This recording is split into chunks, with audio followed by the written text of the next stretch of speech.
Financial freedom is available for those who learn it and work for it.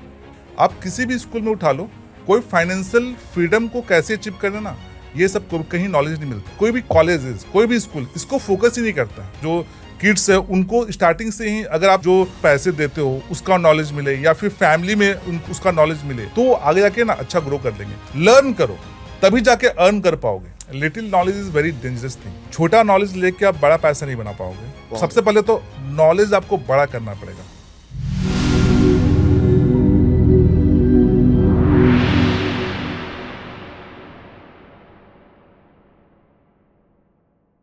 Pankaj ji, फिर मेरा एक सवाल है आपके पास कि ये जितना भी प्रोफेशन हो, या आप अच्छे डॉक्टर बनो या आप अच्छे आईटी प्रोफेशनल बनो, अगर कोई आप बिजनेस शुरू किया तो आपको तो बाद में अगर बिजनेस बन गया तो स्टॉक मार्केट आना ही पड़ेगा। या आप आईटी में हो, आप इन्फोसिस बना लिया तो आपको आना पड़ेगा, या आप डॉक्टर हो, कोई अस्पताल बना लिया फिर उसका आईपीओ आया तो आपको स्टॉक मार्केट में घुसना ही पड़ेगा। तो ये स्टॉक मार्केट पहले से सीखना कितना जरूरी है, या सबको सीखना या जानना कितना जरूरी है?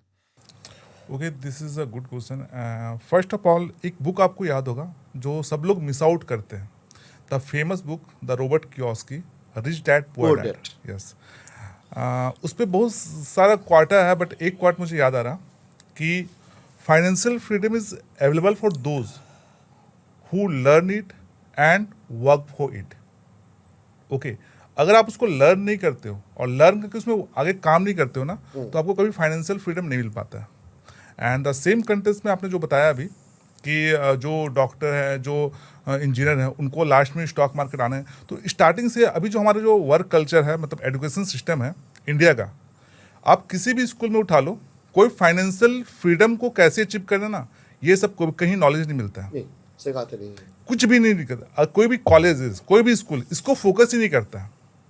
द मोस्ट इंपॉर्टेंट थिंग कि अगर ये स्टार्टिंग से ही लोगों को नॉलेज दे दे, जो बच्चे, जो किड्स है, उनको स्टार्टिंग से ही अगर आप जो पैसे देते हो उसका नॉलेज मिले या फिर फैमिली में उसका नॉलेज मिले तो आगे जाके ना अच्छा ग्रो कर लेंगे। तो हर एक लोग को, जो भी डॉक्टर हैं, वो लोग स्टार्टिंग से ही ना फाइनेंशियल चीज़ों को सीखना चाहिए। एजुकेशन भी वेरी इंपॉर्टेंट। और लास्ट में स्टॉक मार्केट में जाएँ या फिर स्टार्टिंग में जाएँ, वो डजेंट मैटर। आप स्टार्टिंग से ही इन्वेस्टमेंट कर सकते हैं। और मोस्टली मेरे बहुत सारे ऐसे स्टूडेंट हैं जो स्टार्टिंग से इन्वेस्टमेंट कर, ट्रेडिंग में बाद में आते हैं। पहले वो अपना जो दिमाग लगाते हैं ना, वो इन्वेस्टिंग में लगाते हैं, म्यूचुअल फंड्स में लगाते हैं, उसके बाद फिर ट्रेडिंग में आते हैं। तो ट्रेडिंग साथ साथ भी कर सकते हैं एंड इन्वेस्टमेंट तो चलता रहता है। Investment and trading is both a different thing. आप इन्वेस्टमेंट कुछ पार्ट को कर रहे हो और ट्रेडिंग से कुछ पार्ट अलग कर रहे हो, तो वो दोनों डिफरेंट थिंग है, बोथ आर डिफरेंट। तो इन्वेस्टमेंट के लिए आप जो भी मनी रख रहे हो, आप जो पैसा रख रहे हो, तो आप लॉन्ग टर्म के लिए। एक और बुक आपको याद होगा, आई थिंक, मुझे लगता है coffee can investing, Saurabh Mukherjee की बुक है। उस पे जो पूरा वो बुक का थीम क्या है, हमारे जो दादा दादी लोग थे, वो लोग कैसे पैसे सेव करते थे। आपने देखा होगा कि किसी गठरी में या फिर किसी सिक्का को छुपा के कहीं घुसा देते थे, रख लेते थे, है ना। This is called the coffee can investing. लोग अगर इन्वेस्ट करते हैं ना, तो उसको दिन भर में 4 बार खोल के देखते हैं कि पैसा बढ़ा, पैसा बढ़ा। एक बार स्टॉक लिया, दूसरे दिन पैसा बढ़ा, पैसा बढ़ा।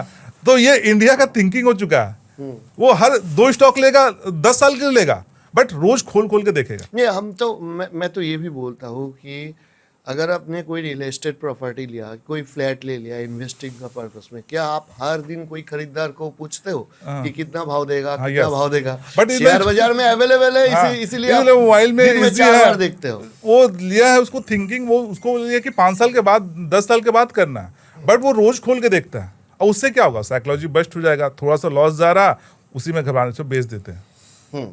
तो आपको फर्स्ट ऑफ ऑल की कॉफी कैन इन्वेस्टिंग करना पड़ेगा। वो दादा दादी वाला जो था ना, वो किस्सा आपको आजमाना पड़ेगा। This is called the coffee can investing. एक बार बाय करो, भूल जाओ। एंड मैं बोल रहा हूँ कि अगर आप 10 स्टॉक लेते हो तो 10 स्टॉक आपको प्रॉफिट नहीं देगा। नहीं, उसमें से अगर 2 स्टॉक भी अगर सोचना भी गलत है कि 10 में से 10 ही हो जाएगा।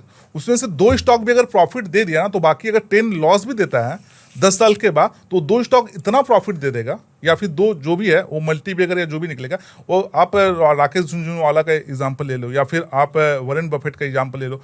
क्या उन्होंने 20 इन्वेस्टमेंट किया, क्या 20 का प्रॉफिट हुआ? नहीं हुआ।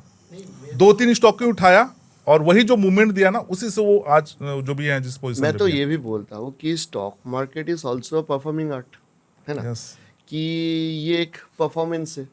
तो क्या सचिन तेंदुलकर हर मैच में सेंचुरी मार रहा है? क्या मेसी हर मैच में गोल देता है? ये तो नहीं हो सकता। तो stock market, so why you are thinking कि आपका हर स्टॉक में प्रॉफिट ही प्रॉफिट हाँ, होगा? हर स्टॉक में प्रॉफिट होता है। ये थिंकिंग्स ज़्यादातर अभी देखोगे तो इंडियन में है। सो अभी तक हमने ये डिस्कस कर लिया कि क्या क्या करना है। तो स्टॉक मार्केट में ये भी बहुत इंपॉर्टेंट है, व्हाट यू डोंट्स, क्या नहीं करना है। Yes. ये थोड़ा बताइए कि स्टॉक मार्केट में ट्रेडिंग में, पहले आप आज का टॉपिक ट्रेडिंग है इसीलिए मैं आपको पूछ रहा हूँ कि स्टॉक मार्केट में ट्रेडिंग में क्या क्या नहीं करना है, वो बताइए अभी। क्या क्या नहीं करना है? फर्स्ट ऑफ ऑल तो कि little knowledge is very dangerous thing. छोटा नॉलेज लेके आप बड़ा पैसा नहीं बना पाओगे। तो सबसे पहले तो बहुत आपको important, सबसे पहले तो नॉलेज आपको बड़ा करना पड़ेगा, स्प्रेड करना पड़ेगा। और ये नॉलेज केवल एक जगह से नहीं मिल सकता है। आप बुक रीडिंग करो, वीडियोस देखो। अपने ऊपर में इन्वेस्ट लोग नहीं करते हैं, यही सबसे बड़ा प्रॉब्लम है। आपको अपने ऊपर लर्निंग के ऊपर में इन्वेस्ट करना पड़ेगा। और देखो अगर आप अपने ऊपर में इन्वेस्ट करते हो ना, वही स्किल आपका सब कुछ छीन सकता है, बट आपका स्किल कोई छीन नहीं सकता है। आपका एजुकेशन आपसे कोई छीन नहीं सकता। Knowledge never betray. यस। और यही अपने ऊपर में जितना हो सके इन्वेस्ट करो, और वही आगे चल के आप किसी और के भरोसे अगर सोचोगे कि मैं सब कुछ कर लूंगा, तो वो कभी नहीं होगा। और मैं भी कभी भी ये किसी को ये नहीं बोलता हूं कि आप टोटली किसी पे डिपेंड हो जाओ। हाँ, लर्न करो, तभी जाके अर्न कर पाओगे। हाँ, जहां तक गाइडेंस होगा वो हम करेंगे। जहां पे आप भटक जाओगे, वी आर देयर। बट ऐसा नहीं है कि आप फुल्ली किसी पे डिपेंडेबल हो जाओगे और सोचोगे कि बस वही है तो वही है। तो ऐसा तो कभी होगा नहीं। आपको खुद से करना पड़ेगा, अपने ऊपर में इन्वेस्ट करना पड़ेगा, और जितना ज्यादा स्किल को एक्वायर करो। और फोकस केवल एक जगह पे। 10 जगह आपको ट्रेडिंग करना है तो ट्रेडिंग में फोकस। अगर आपको इन्वेस्टमेंट करना है तो इन्वेस्टमेंट डिफरेंट पार्ट। तो जो भी आप स्किल एक्वायर करना चाहते हो उस पर फोकस करो, और उसी पे पूरा दिमाग का जो घोड़ा है 7 जगह दौड़ाने से अच्छा कि एक जगह पे फुल फोकस करो, उसी पे एज लगाओ, उसी के बारे में सीखो, उसी के बारे में सोचो, अफर्मेशन करो। अफर्मेशन इज एक बुक और है, मैं बताता हूँ, बिकॉज मैं I am also book lover. मैंने बहुत सारा बुक पढ़ा हुआ है। तो एक बुक है the power of the subconscious mind, the John Murphy की। यस। मेरा जो लाइफ चेंज किया ना, ये 2 बुक चेंज किया। फर्स्ट जो एसेट एंड लाइबिलिटीज के बारे में डिफरेंट बताता है, द रॉबर्ट कियोसाकी की rich dad poor dad, and the second the power of the subconscious mind, John Murphy. ये 2 बुक ना मेरा पूरा लाइफ चेंज हो गया। एक तो फाइनेंशियली मुझे एडुकेट किया, एंड सेकेंड जो है ना वो मुझे फोकस करने में, अफर्मेशन करने में वो हेल्प किया। जो लोग नेगेटिव सोचते हैं ना, जो लोग सोचते हैं ना कि ये नहीं हो सकता है, ये नहीं हो सकता है, वहां से मैंने अफर्मेट करना स्टार्ट किया। मेरा भी थिंकिंग पहले यही था कि ये हो सकता है नहीं, क्या नहीं हो सकता, what is impossible in this today life, everything is possible. तो उसको आपको एक्वायर करना पड़ेगा, लर्न करना पड़ेगा। I also recommend one book, एक और बुक मैं रिकमेंड करूँ जो आपके पीछे ही है, दैट इज कॉल्ड इकिगाई।